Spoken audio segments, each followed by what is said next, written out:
and welcome to all our viewers in Nigeria and around the world to a news cycle on Global Television. We are live in the nation's capital, Abuja. I am Queen Agaba. President Bola Tinubu has banned ministers, heads of agencies, and other government officials from embarking on public-funded foreign trips. The ban will last for 3 months in the first instance and will take effect on April 1st, 2024. This was contained in a letter dated March 12, 2024, and signed by the Chief of Staff to the President, Femi Gbajabiamila, and addressed to the Secretary to the Government of the Federation, George Akume. In January, Tinubu issued an order to reduce the number of people accompanying him on both local and foreign trips, noting that his delegation members should not exceed 25 for local travels and 20 for international trips. President Bola Tinubu has approved what he called a befitting burial for the 17 soldiers who were killed while on a peacekeeping mission in Delta State last week. This was as he approved the conferment of posthumous national honors on the slain soldiers. The special advisor to the President on Media and Publicity, Ajuri Ngelale, disclosed this in a statement. The President, while expressing his heartfelt condolences to the families of the bereaved, pledged that the sacrifices of the fallen heroes would never be in vain. 16 state governors have submitted reports expressing their support for establishing state police to the National Economic Council. They also recommended changes to the Constitution to allow for the creation of state police. The reports were amongst documentations received at the 140th NEC meeting, presided over by Vice President Kashim Shettima at the Aso Rock Villa, Abuja. Special Advisor to the Vice President of Media and Communications, Stanley Nwokocha, revealed this in a statement. According to the statement, NEC is still awaiting reports from 20 states. It expressed confidence that others would support. The federal government has demanded that federal civil servants on study leave should show evidence of approval obtained from the Office of the Head of Civil Service of the Federation.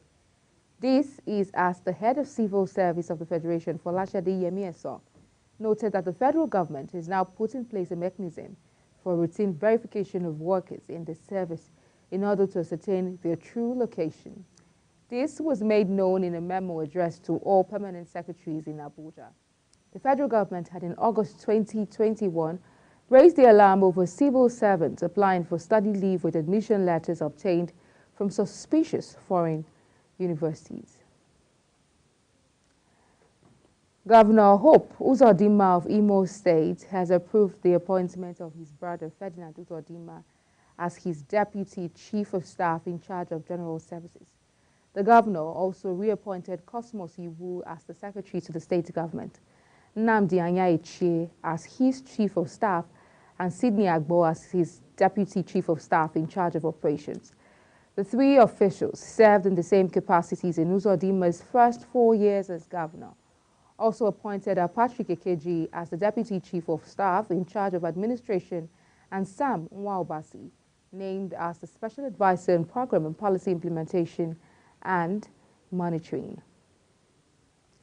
The Nigerian Senate has passed the Student Loans Access to Higher Education Act Repeal and Reenactment Bill 2024. The Senate's resolution followed its consideration of the reports of the Senate Committee on Tertiary Institutions and TET Fund. The chairman of the committee, Senator Muntari Danduse, presented the reports during plenary. Kikelomo Okere has details. The core objective of the bill is to provide a legislative framework to support the establishment of Nigerian Education Loan Fund with a view to oversee the general administration of the management and disbursement of the loan to beneficiaries. President Bola Ahmed Tinubu had last week written to the Senate and the House of Representatives seeking the repeal of the Student Loan Access to Higher Education Bill and to enact a new one. The bill, which scaled first, second and third reading in both plenary sittings, became law. The Committee of the Whole considered the report of the Committee on Tertiary Institutions and TET Fund on the student loans Access to Higher Education Act, Repeal and Reenactment Bill 2024, and approved as follows. Loan title as recommended.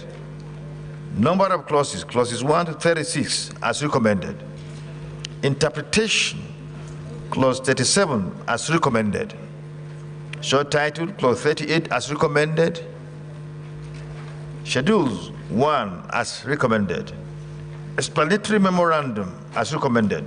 Is this a true reflection of what transpired in the Committee of the Whole? On the repayment of the loans by beneficiaries, the bill stipulates that beneficiaries of the fund shall begin as soon as the beneficiaries become employed in any capacity. Kikelomo Okeri, Global Television News. The National Association of Nigerian Students in Benin Republic assured Nigerian students in the West African country of a speedy completion of the investigative process into the activities of the degree mills, which has led to the suspension of degree certificates from Benin Republic, Togo, and some other countries. The body, in a statement by its president, Ikenna Favor, also urged the students not to pay attention to purveyors of fake news, while stressing the fact that the degrees obtained from universities in the country are valid and legal. The Federal Ministry of Education had announced the suspension of degree certificates from some African countries following an investigative report by a daily Nigerian reporter, Umar Audu. Now, following recent banditry attacks, the Nigerian Senate has raised concern over the growing threats posed by the menace of out-of-school children in Nigeria, calling for multi-sectoral interventions to tackle it.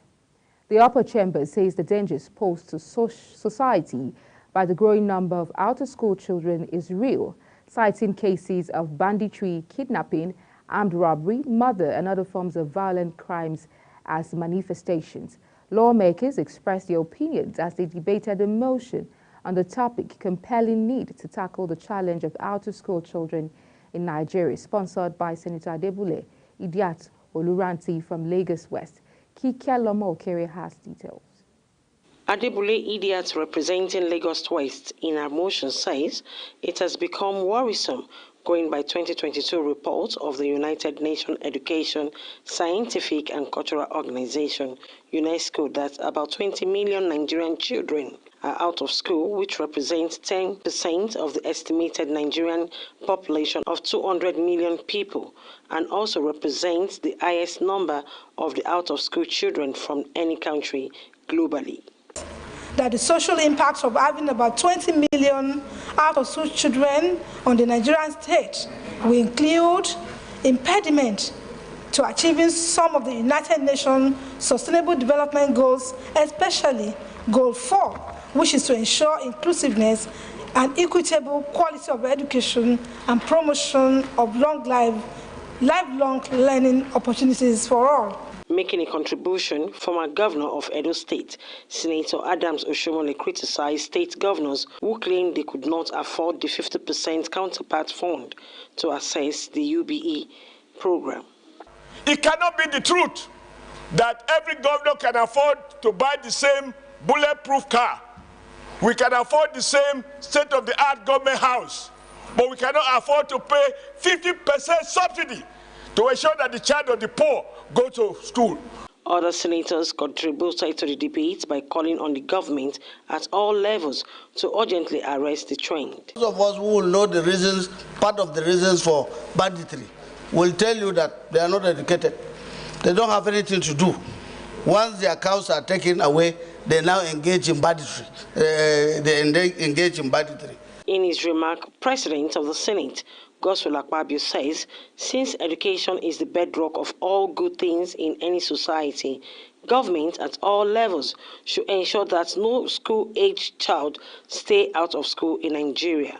Take a cue from what I did when I was governor of Akwa Ibom State.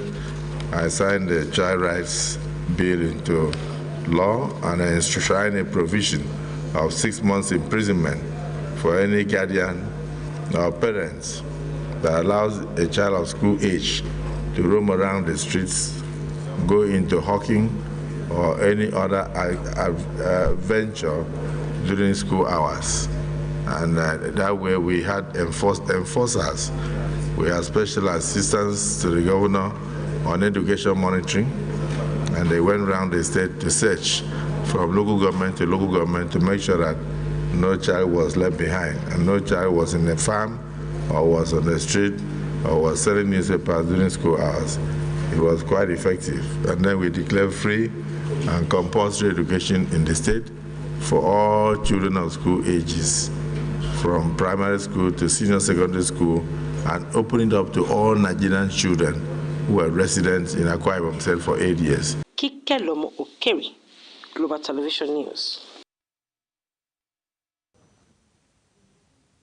Ahead of the Ondo State governorship election, the Independent National Electoral Commission, INEC, has urged civil society organizations, CSOs, to engage with political parties and observe their primaries, just as they engage with INEC and deploy observers to the main election conducted by the Commission.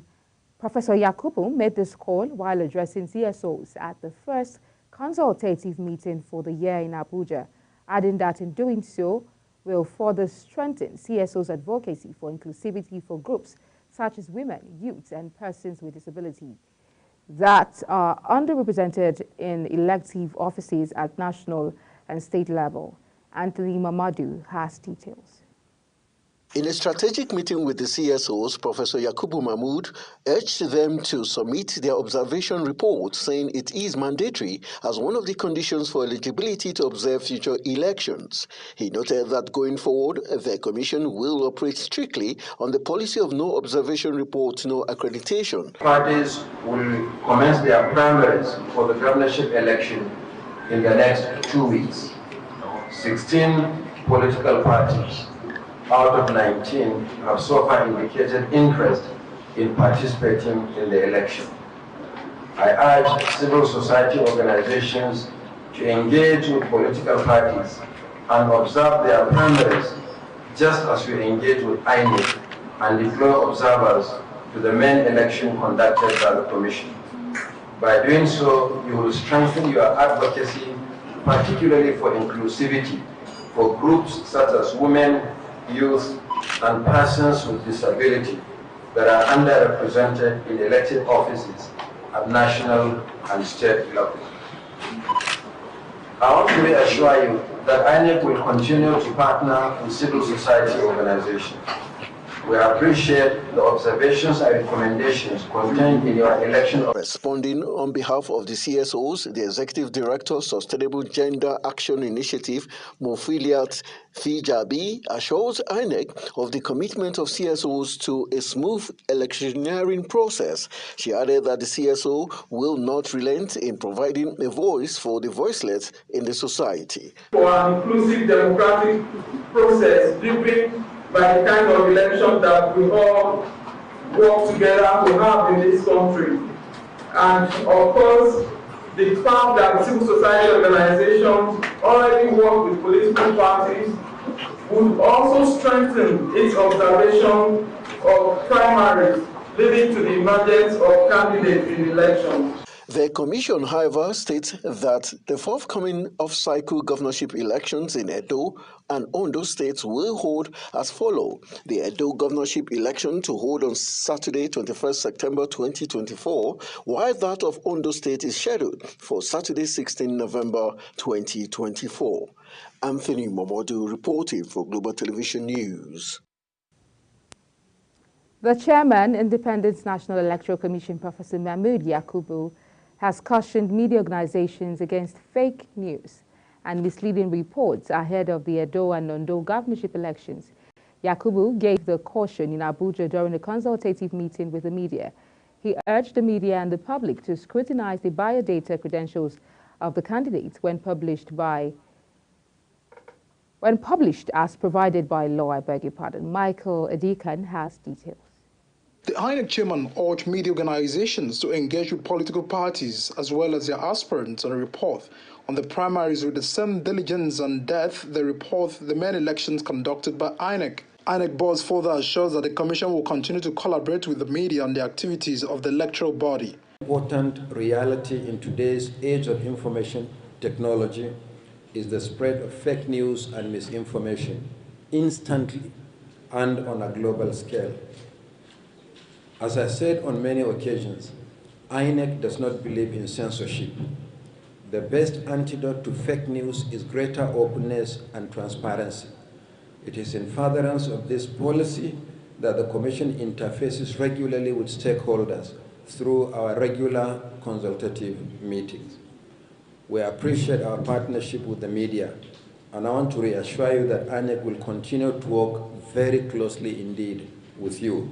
In a remark, the President of the Nigerian Union of Journalists, Chris Izioguso, says the media will continue to uphold the sanctity of the ballot and safeguard the democratic aspiration of the citizens. He promised that the NUJ will continue to support INEC through accurate reportage of its activities to assist the electorate in making informed decisions. Together, we must uphold the sanctity of the ballot box and safeguard democratic aspirations of our nation. It is hoped that our collective efforts would pave the way for a brighter, more prosperous future for all Nigerians. The Independent National Electoral Commission says it will publish the personal particulars of the candidate in Form AC9 for the Edo State governorship election on the 31st of this month as required by law. For the Ondo governorship election scheduled for 16th of November 2024, Professor Yakubu said political parties are expected to commence the conduct of primaries in the next 2 weeks. Edikan Michael, Global TV News. You're watching News Cycle, coming to you live from the nation's capital, Abuja. We're on Star Times, channel 276. Kindly follow us on our social media platforms using @GlobalTVNG and other handles now showing on your screen. When News Cycle returns, Tinubu Airport, Mina, gets $3.2 million Army aviation hangar. This and other stories coming right after this break. Please stay with us.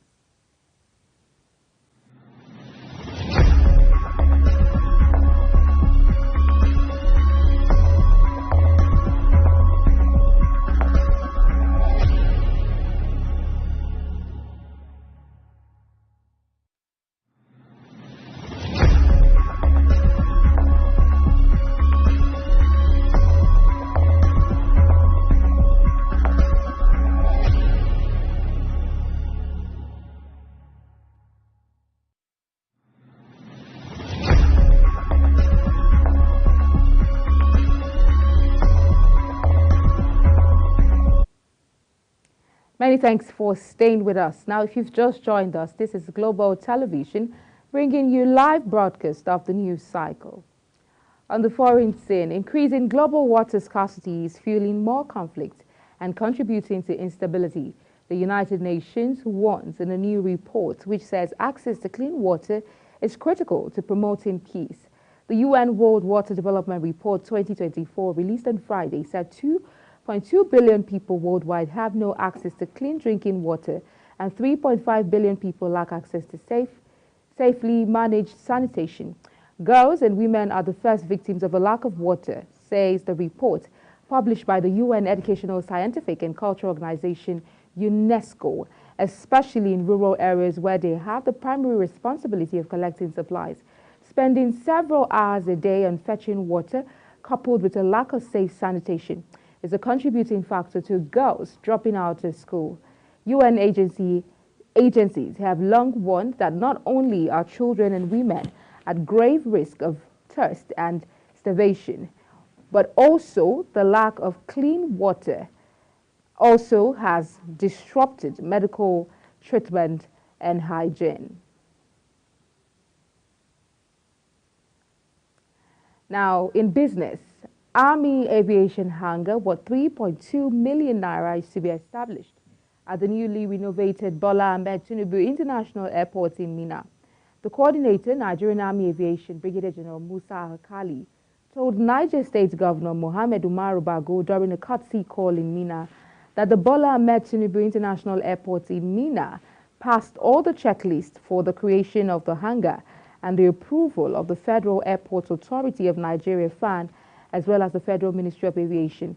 He said the construction of the hangar, which will be of immense economic benefit to the state, would commence in no distant future, adding that the Mina hangar, when completed, would have 12 attack helicopters, MD-530 series, 10 TB2 UAVs, and 8 Mangus light attack aircraft for surveillance, reconnaissance and patrol, as well as other activities.